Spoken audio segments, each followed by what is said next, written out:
Welcome to our Word of Hope on Friday of the 34th week of Ordinary Time. I'm Brother Edward coming to you from Madison, Wisconsin, where I work in the parish and live. Today's Gospel is a kind of a strange one. It's one of these that you have to stop for a second, though it's somewhat familiar to us as well. Jesus is instructing his disciples about reading the signs of the time. And he uses the example of a fig tree.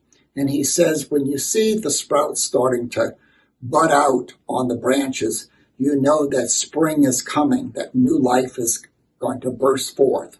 And how many of us who live in harsher climates like Wisconsin, when we see that budding of the trees, it kind of makes our sap run as well. We're so happy to see summer on the way. But what Jesus is not just talking about a natural phenomenon. He's trying to instruct the disciples to read the signs of the times during their life. And when sometimes we think of that, we think of how bad things are. You think of the news, how many times we hear horrible stories, tragedies, and things of this sort.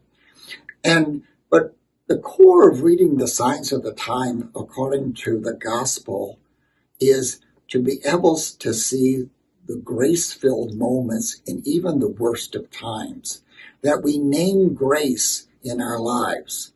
This is very, very important. Otherwise, we become disheartened and even despairing of life. So even in tragedies, we see good. What kind of good would you see? You see, in a war, people going and helping people survive after a bombing. We see firemen rush into burning buildings to bring people out, to bring them to safety. We see all kinds of good things. We see stories in our lives of people who have been hurt, but do not spend the rest of their lives dwelling on that hurt, but have found ways to help other people not to be hurt. And we see this with people who have suffered abuse in their lives or been victims of circumstances, that they become victims for opportunity to serve. And so today, when you hear this gospel, Jesus is telling us to be in touch with our reality, but in a spiritual way, to be in touch with the good things that are emerging each day in our society. We see bad things happen.